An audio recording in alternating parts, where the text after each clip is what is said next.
அன்பார்ந்த நேயர்களே, யார் இவர் நிகழ்ச்சிக்கு உங்களை வரவேற்பதில் மிக்க மகிழ்ச்சி அடைகிறேன். சிலருடைய பெயர் அவர் யார் என்பதை காட்டுகிறது. சிலருடைய பெயர் உச்சரிப்பதற்கு அழகாக இருக்கும். சிலருடைய பெயருக்கு அருமையான பொருளும் இருக்கும். ஆனால் அநேக சமயங்களில் பெயருக்கும் அந்த நபருக்கும் எந்த சம்பந்தமும் இருக்காது. இயேசு கிறிஸ்து ஒரு கன்னியின் குமாரனாக பிறந்தார். அவரை பெற்ற தாயாகிய மரியாளுக்கு கணவராக நியமிக்கப்பட்டிருந்த யோசேப்பிடம் தேவதூதன் மரியாளிடம் பிறக்கப் போகும் குழந்தைக்கு இயேசு என்று பெயரிடும்படி கட்டளையிட்டார். இயேசு என்ற பெயருக்கு பொருள் என்ன, அந்த பெயரின் மகத்துவம் என்ன என்பதை பரிசுத்த வேதாகமத்திலிருந்து நமக்கு விளக்க வருகிறார் திரு சைமன் அவர்கள். அன்பான உங்கள் அனைவருக்கும் எங்கள் இதயபூர்வமான வணக்கத்தை மகிழ்ச்சியோட தெரிவித்துக் கொள்கிறோம். உங்களுக்காக நாங்கள் கர்த்தரிடத்தில் வேண்டுதல் செய்கிறோம். அவர் உங்களை ஆசீர்வதிக்க வேண்டும், நீங்கள் அவரை நம்பி ஏற்றுக்கொள்ள வேண்டும் என்று உங்களுக்காக நாங்கள் வேண்டுகிறோம். ஒரு சிறு பையனையோ பிள்ளையோ ஒரு குழந்தைய முதல் பார்க்கும்போது நாம கேட்கிற கேள்வி என்னவா இருக்கும்? உன் பேர் என்ன? உன் பேரை சொல்லு. பெயரை கேட்கிற வழக்கம் எல்லா இடத்திலும் இருக்குது. பெரியவர் ஆனாலும் சரி, இதற்கு முன்பு அறியாத ஒரு நபரை பார்த்து அணுகும் போது கேட்கிற முதல் கேள்வி உங்க பெயர் என்னங்க? இப்ப பெயர் ரொம்ப அவசியமாக இருக்குது. நம்முடைய தமிழ்நாட்டில் உள்ள பெயரை பொறுத்தமட்டில பல பெயர்களுக்கு ஒரு காரணம் இருக்கும், அர்த்தம் இருக்கும். ஒரு காரணத்தை வச்சு ஒரு பெயர் வைப்பாங்க. பெயர் எல்லா மனிதர்களுக்கும் ஒரு அடையாளத்தையும் கொடுக்கும். ஒரு பெயர் வைத்தால்தான், இப்போ ஒரு 10 பேர் இருக்கிறார்கள், அதுல யாரையாவது ஒருவரை குறிப்பிட்டு கூப்பிடணும், ஒருவரோடு குறிப்பிட்ட ஒரு காரியத்தை சொல்லணும் அப்படின்னா 10 பேரையும் கூப்பிட முடியாது, ஒருவரை கூப்பிட வேண்டும். அதற்கு ஒரு அடையாளம் பெயர். உலகத்தில் எத்தனையோ மக்கள் இருக்கிறார்கள். நாம் வாழுகிற ஊரில் எத்தனையோ மக்கள் இருக்கிறார்கள். எல்லாருக்கும் பெயர் இருக்கு. பெயர் இல்லாமல் ஒரு மனிதனும் இருக்க மாட்டார் என்றே சொல்ல முடியும். எல்லாருக்கும் பெயர் இருக்கு, ஆனா எல்லாருக்கும் ஒரே பெயர் இல்லை, தனித்தனி பெயர். சில பொதுவான பெயரை நிறைய பேர் வச்சிருப்பாங்க. ஆனாலும் ஒவ்வொரு மனிதனுக்கும் ஒரு அடையாளம் இருக்கும். ஆக பெயர் என்பது ஒரு அடையாளம் மட்டுமல்ல, சில பெயரை சொல்லும் போதே அந்த பெயரோடு சேர்த்து அந்த நபருக்கு ஒரு மதிப்பு இருக்கும். அந்த நபர் இன்னார் என்று அவருடைய ஒரு குணம், அவருடைய பின்னணி, அவர் யார் என்பதெல்லாம் கூட பெயர் சொல்லும். பெயருக்கு அந்த எழுத்து மட்டுமல்ல, அடையாளம் மட்டுமல்ல, அந்த பெயர் ஒரு மனிதனை அவர் இன்னார் என்று காட்டும். அவருடைய நிலை என்ன என்பதை கூட காட்டும். முக்கியமான ஒன்று. இப்படி சொல்வார்கள். மகா அலெக்சாண்டர் ஒரு பேரரசர், நமக்கு தெரியும், முன்னா வாழ்ந்தவர் வரலாற்றில். ஒரு முறை அவர் குதிரையில் அப்படி பயணமாய் போகும்போது வழியில் ஒருவர் அவரை பார்த்து பிச்சை வேண்டும் என்று கேட்டாராம். இப்போ குதிரை மேல போன இந்த அலெக்சாண்டர், இந்த பேரரசர் குதிரையை நிறுத்தி தனத்துல பிச்சை கேட்ட மனிதனை பார்த்து இவர் கேட்டாரு, உன் பேர் என்ன? இப்ப பிச்சை கேட்ட மனிதன் சொன்னான், என் பெயர் அலெக்சாண்டர். உடனடியாக இவர் சொன்னாராம், ஒன்று, நீ உன் பெயரை மாற்று, இல்லை என்றால் உன் தொழிலை மாற்று. என்னுடைய பெயரை வைத்துக் கொண்டு நீ பிச்சை எடுத்துக் கொண்டு இருக்க கூடாது என்று சொல்ல கேட்டிருக்கிறோம். ஆக ஒரு பெயருக்கு பின்னாலே ஒரு மனிதனுடைய குணமும் மனித நிலையும் தோன்றுகிறது. உலகத்திலே பல்வேறு பெயர் இருக்கிறது. உங்கள் பெயருக்கு என்ன அர்த்தம் என்று உங்களுக்கு தெரியுமா என்று நம்மிடத்துல யாராவது கேட்டால், நம்ம எத்தனை பேர் அர்த்தம் உள்ள பெயர்களை வச்சிருக்கிறோம்? எத்தனை பேர் ஒரு காரியத்திற்காக பெயரை கொண்டிருக்கிறோம் என்பதெல்லாம் ஒருபுறம் இருக்க, ஒரு மிக முக்கியமான பெயர், அந்த பெயருக்கு அர்த்தம் இருக்கிறது. அது மட்டுமல்லாமல் அந்த பெயருக்கென்று ஒரு வல்லமையும் இருக்குது. அதைத்தான் நாங்கள் சொல்லிக்கொள்ள விரும்புகிறோம். பாருங்கள், 1வது நூற்றாண்டில எருசலேமில் ஒரு தேவாலயம் இருந்துச்சு. அந்த தேவாலயத்துல பிரார்த்தனை நேரத்தில் இயேசு கிறிஸ்துவோடு கூட இருந்த 2 சீடர்கள் பிரார்த்திக்கும்படியாய் தேவாலயத்துக்கு போனாங்க. அப்போஸ்தலர் நடபடிகள் 3ஆம் அதிகாரம் முதல் வசனத்திலிருந்து இந்த சம்பவம் குறிப்பிடப்பட்டிருக்கிறது. அங்கே வாசிக்கிறோம், ஒருவர், அவர் வயசு 40க்கும் மேல, பெரிய மனிதர், 40 வயசுக்கு மேல ஆச்சு. ஆனா பிறந்ததிலிருந்து ஒரு நாள் கூட இந்த மனிதன் நடக்கல. காலால் நடக்க முடியாத பாதிப்புள்ள ஒரு மனிதன். அங்கே வாசிக்கிறோம், அந்த மனிதனை சுமந்து கொண்டு வந்தார்கள். தேவாலயத்திலே பிரவேசிக்கிறவரிடத்தில் பிச்சை கேட்கும்படி நாடோறும் அவனை அலங்கார வாசல் எனப்பட்ட தேவாலய வாசலிலே வைப்பார்கள். தினமும் அவனை தூக்கி கொண்டு வருவாங்க, நடக்க முடியாது. இந்த தேவ ஆலயத்து வாசல்ல வச்சிருவாங்க. தேவாலயத்துக்குள்ள போறவங்க கிட்ட பிச்சை கேட்க, இதுதான் அவருடைய பிழைப்பு, இதுதான் அவருடைய வாழ்க்கை நிலைமை. ஒரு நாள் இயேசு கிறிஸ்துவுக்கு சீடராயிருந்த 2 பேர் தேவாலயத்துக்குள்ளே போகும்போது அவர்களை பார்த்து பிச்சை கேட்டானா. அப்பொழுது அவர்கள், எங்களை நோக்கிப்பார் என்றார்கள். அவன் அவர்களிடத்தில் ஏதாயிலும் கிடைக்கும் என்று எண்ணி அவர்களை நோக்கி பார்த்தான். எல்லார்ட்டையும் கேட்கிற மாதிரி இவங்ககிட்டையும் பிச்சை கேட்டான். உடனே இவங்க சொன்னாங்க, எங்களை பார், நல்லா பாரு, எங்களை உற்று பார். உடனே இவன் ஏதாவது கிடைக்கும் என்று பார்த்தான். அப்பொழுது அவர்கள், ஒருவர் சொல்கிறார், வெள்ளியும் பொன்னும் என்னிடத்தில் இல்லை, என்னிடத்தில் உள்ளதை உனக்கு தருகிறேன். நீ எதிர்பார்க்கிற மாதிரி அந்த காலத்துல வெள்ளி காசு பொற்காசுகள்லாம் உண்டு. வெள்ளியோ பொன்னோ என்கிட்ட இல்லை, ஆனால் என்னிடத்தில் உள்ளதை உனக்கு தருகிறேன் என்று சொல்லி, நசரேயனாகிய இயேசு கிறிஸ்துவின் நாமத்தினாலே நீ எழுந்து நட என்று சொல்லி வலது கையினால் அவனை பிடித்து தூக்கி விட்டான். இயேசுவுக்கு சீடராயிருந்த 2வரில் ஒருவர் சொன்னார், வெள்ளியும் பொன்னும் என்னிடத்தில் இல்லை, என்னிடத்தில் இருப்பதை உனக்கு தருகிறேன் என்று அவன் வலது கையை பிடித்து, நசரேயனாகிய இயேசு கிறிஸ்துவின் பெயரிலே, அந்த நாமத்திலே நீ எழுந்து நட என்று வலது கையை பிடித்து தூக்கி விட்டாராம். என்ன நடந்தது?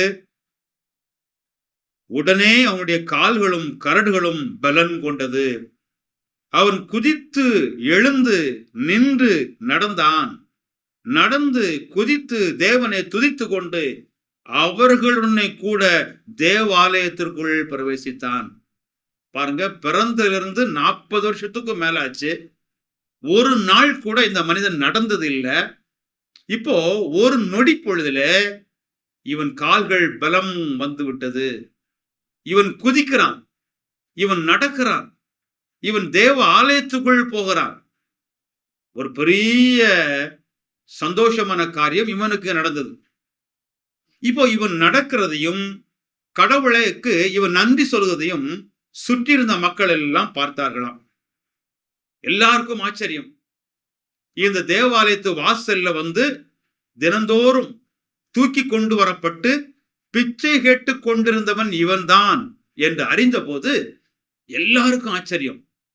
எல்லாரும் ரொம்ப அதிசயமா இந்த காரியத்தை பார்த்து கொண்டிருந்தாங்க. இப்ப அங்க இருந்த மக்கள் எல்லாருமே இயேசு கிறிஸ்துவுக்கு சீடராயிருந்த இந்த 2 பேரையும் சுத்தி வந்துட்டாங்க.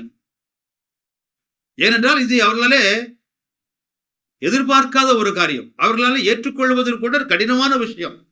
தினமும் பார்க்கிறாங்க, இந்த மனிதன் இப்பொழுது குதிக்கிறான், நடக்கிறான், ஓடுகிறான், தேவ ஆலயத்திற்குள்ளேயே வந்ததில்லை, இப்ப தேவ ஆலயத்திற்குள்ளே வருகிறான்.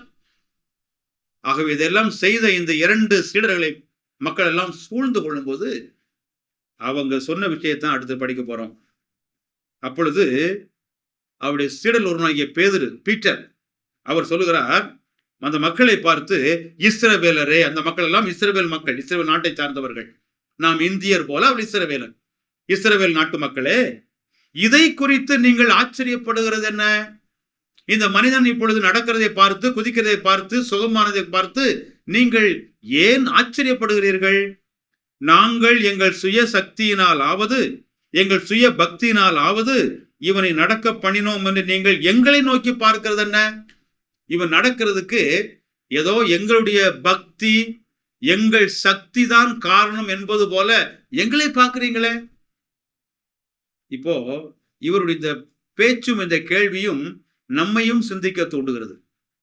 இதுவரைக்கும் இந்த மனிதன் நடக்கவில்லை, இந்த மனிதனுக்கு யாரும் உதவி செய்யவில்லை. இவர்கள் சொல்லி இவர்கள் அவன் கையை பிடித்து தூக்கி விட்டதுக்கு அப்புறம்தான் இவன் நடக்கிறான். மக்கள் இதை நேரடியாக பார்க்கிறார்கள், பார்த்து ஆச்சரியப்படுகிறார்கள். ஆனால் இவர்கள் என்ன சொல்லுகிறார்கள்? இவன் இப்படி சுகமடைந்து நடப்பதற்கு நாங்கள் காரணம் அல்ல, எங்கள் தெய்வ பக்தியோ எங்களுடைய சக்தியோ காரணம் அல்ல. அப்படியானால் இதற்கு யார் காரணமா இருக்க முடியும்? எது காரணமா இருக்க முடியும்?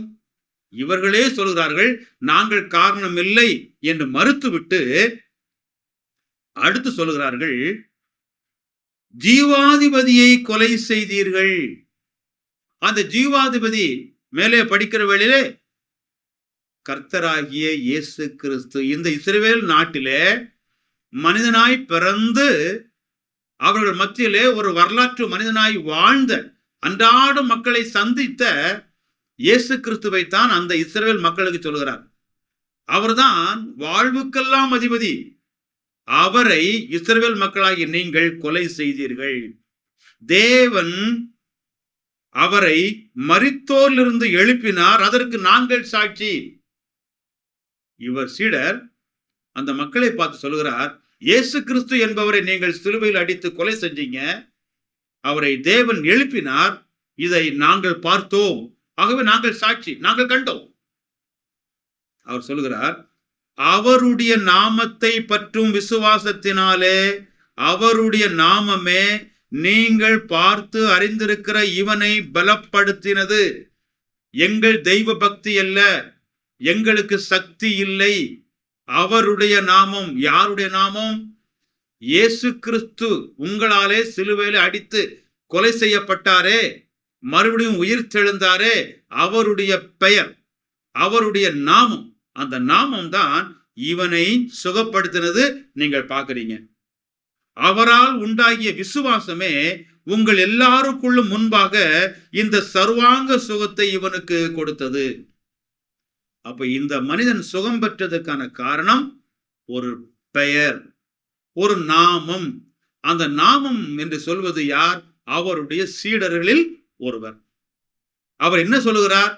இயேசு கிறிஸ்து மரித்தவர், மறுபடியும் உயிர் தெழுந்தார், இதை நாங்கள் கண்ணார கண்டு சாட்சி. அந்த நாமம் தான் இந்த மனிதனுக்கு சுகம் கொடுத்தது. இயேசுவின் நாமம் எப்படி சுகம் கொடுக்க முடியும்? அந்த நாமம் வல்லமையுள்ள நாமம். இயேசுங்கிற நாமமானது ஒரு மந்திர சொல் அல்ல. இயேசுவே இயேசுவே இயேசுவே என்று சொல்லிக் கொண்டிருப்பதனாலோ இல்லை நம்முடைய தமிழிலே அதை எழுதுகிற எழுத்தினாலோ ஒரு ஆற்றலும் ஒரு வல்லமையும் கிடையாது.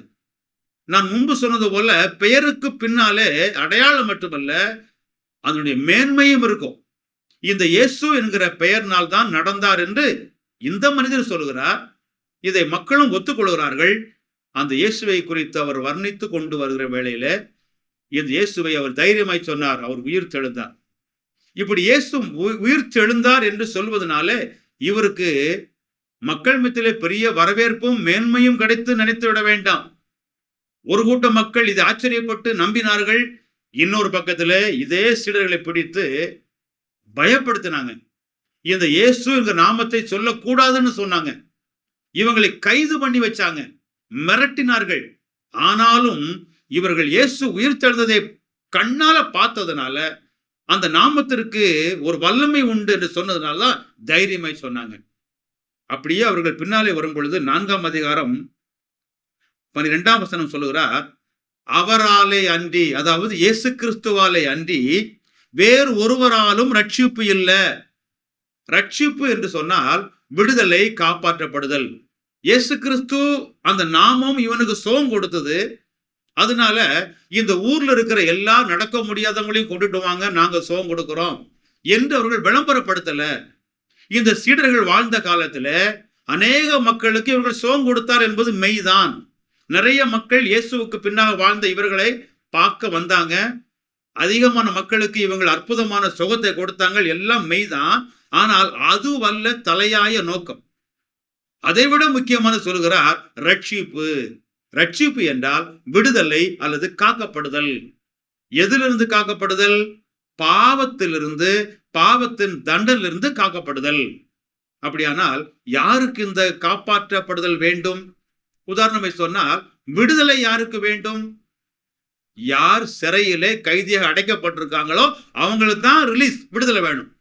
அதே மாதிரி இந்த ரட்சிப்பு அல்லது பாவத்திலிருந்து, பாவ தண்டனிலிருந்து விடுதலை பெறுதல் யாருக்கு தேவை?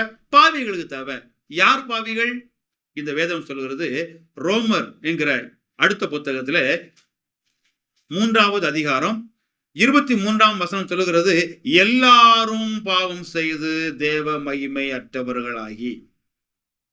10ஆம் வசனத்துல நீதிமான் ஒருவனாகிலும் இல்லை, உணர்வுள்ளவன் இல்லை, தேவனை தேடுகிறவன் இல்லை, எல்லாரும் வழி தப்பி ஏகமாய் கெட்டு போனார்கள். அப்ப எல்லாரும் பாவிகள். எல்லாருடைய பாவ செயலுக்கும் ஒரு தண்டனை உண்டு. இந்த வேதம் சொல்கிறது பாவத்தின் சம்பளம் மரணம். ரோமர் 6ஆம் அதிகாரம் 23ஆம் வசனம். இந்த பாவத்திற்கு ஒரு தண்டனை உண்டு. அது மரணம், அது நரக தண்டனை.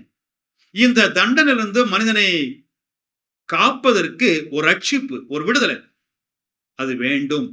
அப்ப எல்லாரும் பாவிகள், எல்லாருடைய பாவத்திற்கும் தண்டனை உண்டு. அது நரக மரண தண்டனை. அதிலிருந்து காப்பதுதான் ரட்சிப்பு. இங்க சொல்லுகிறார், அவராலே அன்றி இயேசு கிறிஸ்து அல்லாமல் வேற ஒருவராலும் ரட்சிப்பு இல்லைங்கிறார்.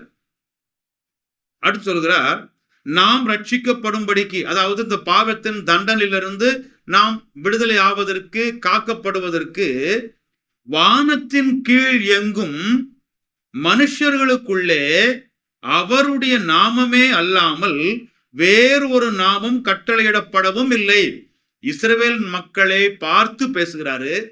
இந்த இஸ்ரவேல் மக்களுக்கு மட்டுமல்ல, வானத்திற்கு கீழே எங்கெல்லாம் மனிதர்கள் வாழ்கிறார்களோ அங்கே உள்ள எல்லா மக்களும் பாவம் செஞ்சிட்டாங்க.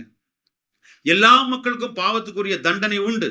இப்ப எல்லா மக்களும் விடுதலை பெறுவதற்கு ஒரே ஒரு நாமம், அது இந்த நாமம் தான், இயேசு என்கிற நாமம். ஏன் என்று கேட்டால், இந்த மனிதர்களுடைய பாவத்தை நீக்குவதற்காக தேவனே திட்டம் வகுத்து இந்த மனிதர்களை காப்பாற்றும் இரட்சகராக இயேசுவை அனுப்பினார். இயேசு கிறிஸ்து பிறந்ததே ஒரு மனிதனுடைய செயல் அல்ல, தேவனாலே மட்டும் சாத்தியமாகும். மரியாள் என்கிற கன்னிகை திருமணமாகி தன் வாழ்க்கை துணையோடு இணைவதற்கு முன்னதாகவே பரிசுத்த ஆவியினாலே கருவுற்றிருக்கும் போது தேவ தூதர், இறை தூதர் வந்து மரியாளுக்கும் அவளுக்கு புருஷனாக ஏற்படுத்தப்பட்ட யோசேப்புக்கும் தரிசனமாகி சொன்னார், இவள் கருவுற்றிருப்பது பரிசுத்த ஆவியினாலே. மத்தேயு எழுதின சுவிசேஷம் 1ஆம் அதிகாரத்துல 21ஆம் வசனம், அவள் ஒரு குமாரனை பெறுவாள். மரியாள், யோசேப்பு சொல்லுகிறார், மரியாள் ஒரு குமாரனை, ஒரு ஆண் மகவை பெற்றெடுப்பாள், அவருக்கு இயேசு என்று பெயரிடுவாயாக, ஏனெனில் அவர் தமது ஜனங்களின் பாவங்களை நீக்கி அவர்களை ரட்சிப்பார். இந்த இயேசு ஒருவர்தான் பாவங்களை நீக்கி மனிதர்களை ரட்சிப்பதற்காக மனிதனாய் பிறந்தார். ஆகவேதான் தைரியமாய் சொல்கிறார்கள், இவராலே அன்றி. சில பேர் சொல்லுவாங்க, ஏன் அவரை தவிர வேற யாரும் இல்லைன்னு நீங்க சொல்றீங்க? இயேசுவும் ரட்சகர்னு சொல்லிக்கோங்க, இயேசுவும் விடுதலை கொடுக்கிறான்னு சொல்லுங்க. அதை விட்டுட்டு இவர் ஒருவர் தான், இவரை தவிர வேறு ஒருவரும் இல்லையே, இது எங்களுடைய கருத்து அல்ல. இது இயேசு கிறிஸ்துவோடு வாழ்ந்த, இயேசு கிறிஸ்து மரித்து அடக்கம் பண்ணப்பட்டு உயிர் தந்ததை கண்ணார கண்டு அதற்கு பின்பு அவருக்காகவே தங்கள் வாழ்க்கையை கொடுத்து அவருக்காகவே மரித்த அவருடைய சீடர்கள் பதிவு செய்த வார்த்தைகள் தான் இவை. இவரை தவிர வேறு ஒருவரும் பாவத்திலிருந்து மனிதனை காக்கும்படியாக, ரட்சிக்கும்படியாக இந்த பூமியிலே பிறக்கல. இவரை போல இந்த பூமியிலே ஒருவரும் ஒரு பாவம் செய்யாமல் பரிசுத்தமாய் வாழல. இவரை போல ஒருவரும் பாவ மனிதனுடைய நிலையிலே தன்னை நிறுத்தி அனைத்து உலக மக்களுடைய பாவத்தையும் தன் பேரிலே தான் செய்தது போல ஏற்றுக்கொண்டு அதற்கு தீர்வாக தன்னையே சிலுவையிலே பலியாக ஒப்பு கொடுக்கவில்லை. அப்படி ஒப்பு கொடுத்தாலும் அது ஏற்றுக்கொள்ளப்படாது. ஏனென்றால் இவர்தான் பரிபூர்ணமான பரிசுத்தர். இப்படியாகத்தான் மனிதனுக்கு பாவத்திலிருந்து ரட்சிப்பை ஏற்படுத்தினார். ஆகவேதான் தைரியமாய் சொன்னார்கள், இவரை தவிர வேறு வழி இல்லை. அப்ப இயேசு என்கிற பெயருக்கு அர்த்தம் பாவங்களை போக்கி ரட்சிக்கிறவர். இந்த நாமத்திற்கு ஒரு வல்லமை இருக்கு. இந்த வல்லமை தான் இந்த மனிதனை சுகப்படுத்தினது. இன்றைக்கும் அந்த வல்லமை இருக்கிறது. ஆகவே ஆச்சரியப்பட்ட மக்களை பார்த்து அவர்கள் சொன்ன ஒரே அறிவுரை சொல்லி நிறைவு செய்கிறோம். 3ஆம் அதிகாரத்தில் 20ஆம் வசனத்திலே, நீங்கள் மனம் திரும்பி குணப்படுங்கள். இந்த நாமம் இன்றைக்கும் ரட்சிப்பதற்கு வல்லமை இருக்கிறது.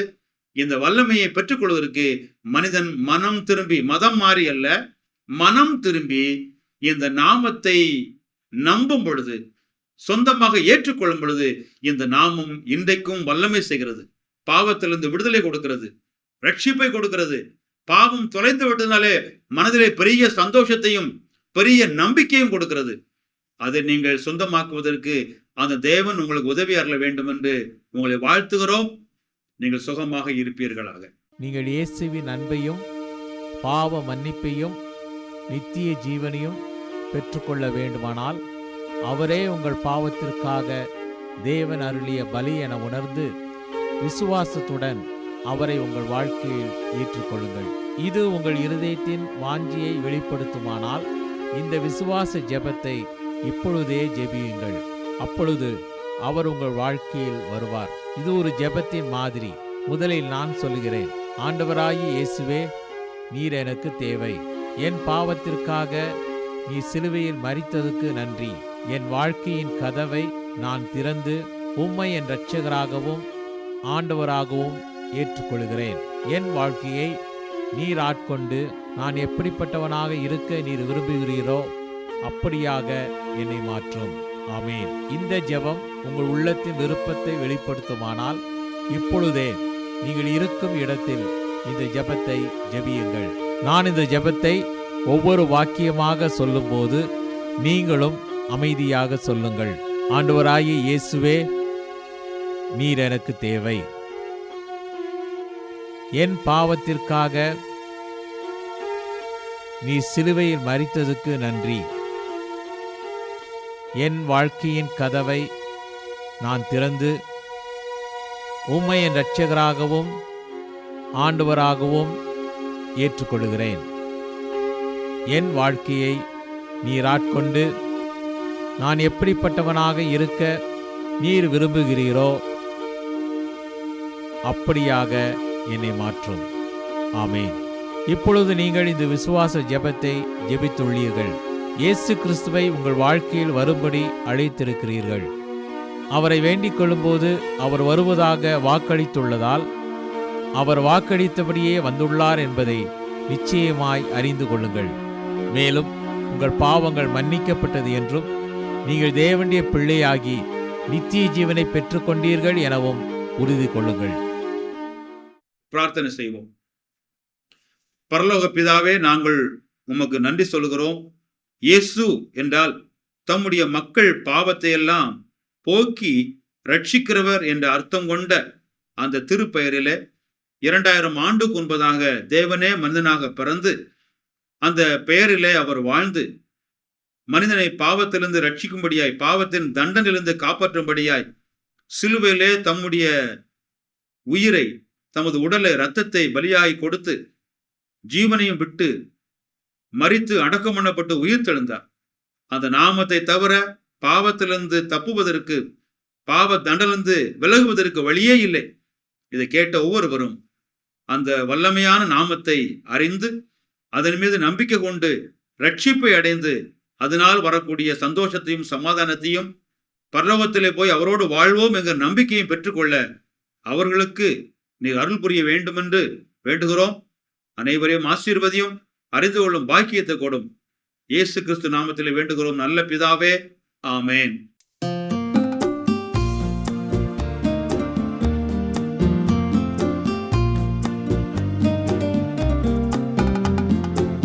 மனிதர் எவர்க்கும் ஒரே சுவிசேஷம், பரலோகம் தந்த ஒரே விசேஷம், மனிதர் எவர்க்கும் ஒரே சுவிசேஷம். பரலோகம் தந்த ஒரே விசேஷம், பாவ மன்னிப்பு தரும் சுவிசேஷம். தெய்வம் பலியாக வந்த விசேஷம், பாவ மன்னிப்பு தரும் சுவிசேஷம். தெய்வம் பலியாக வந்த விசேஷம். இயேசுவே அந்த நற்சுவிசேஷம், ஏற்றுக்கொள் உனக்கு உகந்த விசேஷம்.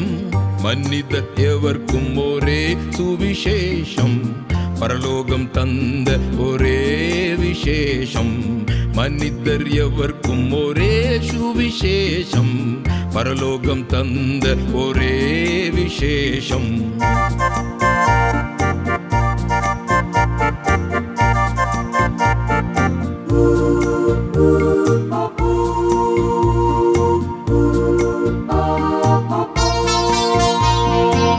சுத்த இருதயம் தரும் சுவிசேஷம், தெய்வம் தொடர்பு வழங்கும் விசேஷம். சுத்த இருதயம் தரும் சுவிசேஷம், தெய்வம் தொடர்பு வழங்கும் விசேஷம். சுவைக்க சுவைக்க நற்சுவிசேஷம், ஏற்றுக்கொள் உனக்கு உகந்த விசேஷம். மனிதர் எவர்க்கும் ஒரே சுவிசேஷம், பரலோகம் தந்த ஒரே விசேஷம். மனிதர் எவர்க்கும் ஒரே சுவிசேஷம், பரலோகம் தந்த ஒரே விசேஷம்.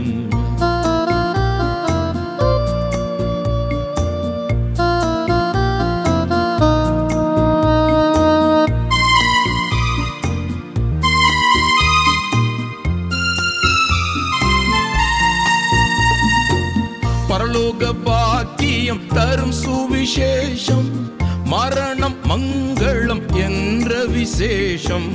பரலோக பாக்கியம் தரும் சுவிசேஷம், மரணம் மங்களம் என்ற விசேஷம். தருணம் இதுவே நற்சுவிசேஷம், ஏற்றுக்கொள் உனக்கு உகந்த விசேஷம். மனிதர் எவர்க்கும் ஒரே சுவிசேஷம், பரலோகம் தந்த ஒரே விசேஷம். மனிதர் எவர்க்கும் ஒரே சுவிசேஷம், பரலோகம் தந்த ஒரே விசேஷம். பரலோகம் தந்த ஒரே விசேஷம். இயேசு என்ற பெயருக்கு அவர் தமது ஜனங்களின் பாவங்களை நீக்கி அவர்களை ரட்சிப்பார் என்று பொருள் என்றும், இயேசுவின் நாமம் வல்லமையுடையது என்றும் கேட்டோம். நம்மை பாவத்தில் இருந்தும் அதன் தண்டனையிலிருந்தும் விடுவிக்கவே தெய்வமாயிருந்த இயேசு கிறிஸ்து இந்த உலகில் மனிதனாக வந்து நம்முடைய பாவத்தை தன் மீது ஏற்றுக்கொண்டு நமக்கு பதிலாக சிலுவையில் ரத்தம் சிந்தி மரித்தார். மரித்த இயேசு கிறிஸ்து அடக்கம் பண்ணப்பட்டு 3ஆம் நாள் உயிருடன் எழுந்தார். இன்றும் ஜீவிக்கின்றார். உங்களுடைய தவறுகளை இயேசு கிறிஸ்துவிடம் சொல்லி அவர் உங்களுக்காக மரித்தார் என்று நம்பி அவரை உங்கள் வாழ்க்கையில் ஏற்றுக்கொண்டு உங்கள் வாழ்க்கையை அவருடைய கரத்தில் ஒப்புக் கொடுக்கும் போது உங்கள் பாவத்தை மன்னித்து பாவத்திலிருந்தும் அதன் தண்டனையிலிருந்தும் உங்களை விடுவிப்பார். இந்த இயேசு கிறிஸ்துவை ஏற்றுக்கொண்டு பாவ மன்னிப்பையும் உண்மையான சமாதானத்தையும் பெற்றுக்கொள்ள விரும்புகிறீர்களா? உங்களுக்கு ஆலோசனை கூறவும் உங்களுக்காக ஜெபிக்கவும் ஆவலாய் இருக்கிறோம். இந்த நிகழ்ச்சி குறித்த உங்கள் கருத்துக்களையும் கேள்விகளையும் எங்களுக்கு தெரியப்படுத்துங்கள். எங்கள் முகவரி: ஒளியும் வாழ்வும் இயக்கம், C26, ஜெய்நகர், திருவெரும்பூர், திருச்சிராப்பள்ளி 620013. அலைபேசி எண் 7598137441 மற்றும் 9487007441. Email ID tv@lala.org.in. அடுத்த வாரமும் இதே நேரத்தில் மற்றொரு அறிவு நிகழ்ச்சி காண தவறாதீர்கள்.